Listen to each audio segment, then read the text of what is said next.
I received a call today from the President of the United States at a little after noontime from Air Force One, and I've also spoken to White House Chief of Staff Kelly to ensure we have clarity as to the days ahead. What is most important is to ensure an orderly and smooth transition during a time that the country continues to face significant policy and national security challenges. As such, effective at the end of the day, I'm delegating all responsibilities of the Office of the Secretary to Deputy Secretary of State Sullivan. My commission as Secretary of State will terminate at midnight, March the 31st. Between now and then, I will address a few administrative matters related to my departure and work towards a smooth and orderly transition for Secretary of State designate Mike Pompeo. I'm encouraging my policy planning team and undersecretaries and assistant secretaries, those confirmed, as well as those in acting positions, to remain at their post and continue our mission at the State Department and working with the interagency process. I will be meeting members of my front office team and policy planning later today to thank them for their service. They have been extraordinarily dedicated to our mission, which includes promoting values that I view as being very important. The safety and security of our State Department personnel, accountability, which means treating each other with honesty and integrity, and respect for one another. Most recently, in particular, to address challenges of sexual harassment within the department. I want to speak now to my State Department colleagues and to our interagency colleagues and partners at DOD and the Joint Chiefs of Staffs, most particularly. To my Foreign Service officers and civil service colleagues, we all took the same oath of office. Whether you're a career, employee, or political appointee, we are all bound by that common commitment to support and defend the Constitution, to bear true faith and allegiance to the same, and to faithfully discharge the duties of our office. As a State Department, we are bound together by that oath. We remain steadfast here in Washington and at posts across the world, many of whom are in danger-placed situations without their families.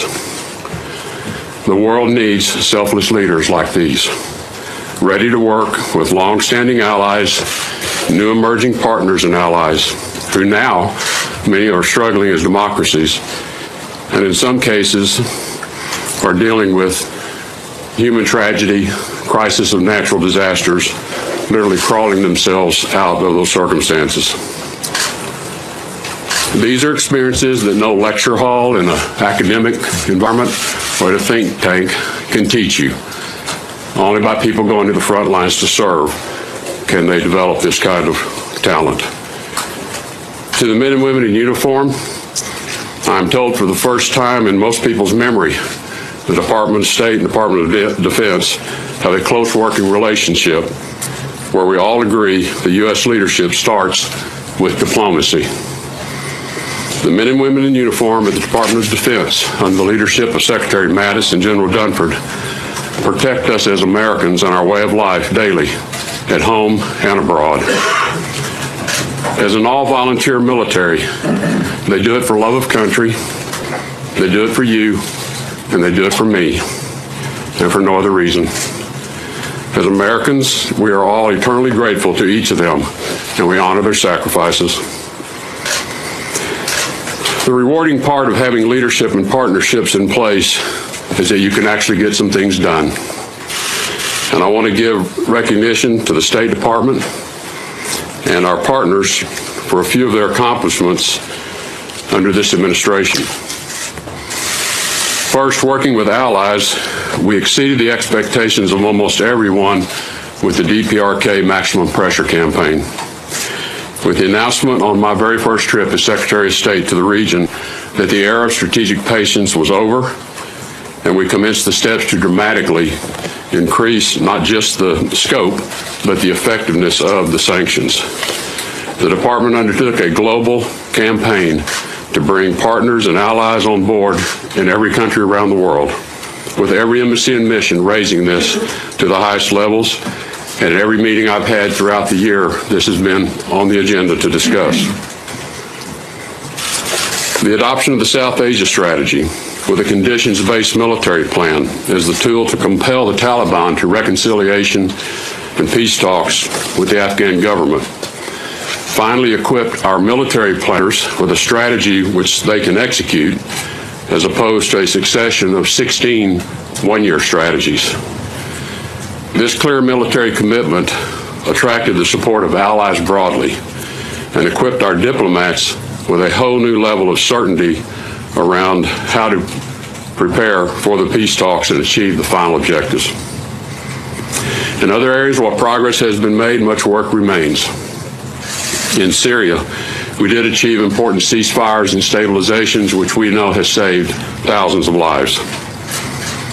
There's more to be done in Syria, particularly with respect to achieving the peace, as well as stabilizing Iraq and seeing a healthy government installed, and more broadly in the entire global campaign to defeat ISIS.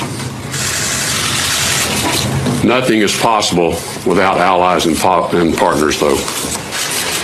Much work remains to establish a clear view of the nature of our future relationship with China. How shall we deal with one another over the next 50 years and ensure a period of prosperity for all of our peoples, free of conflict between two very powerful nations? And much work remains to respond to the troubling behavior and actions on the part of the Russian government. Russia must assess carefully as to how its actions are in the best interest of the Russian people and of the world more broadly. Continuing on their current trajectory is likely to lead to greater isolation on their part, a situation which is not in anyone's interest. So to my colleagues in the State Department and the interagency, much remains to be done to achieve our mission on behalf of the American people, with allies and with partners. I close by thanking all for the privilege of serving beside you for the last 14 months. Importantly, to the 300+ million Americans, thank you for your devotion to a free and open society, to acts of kindness towards one another, the honesty and the quiet hard work that you do every day to support this government with your tax dollars.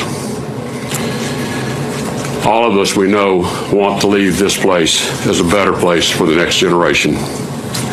I'll now return to private life as a private citizen, as a proud American, proud of the opportunity I've had to serve my country.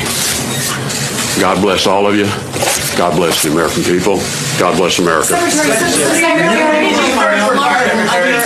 That was outgoing Secretary.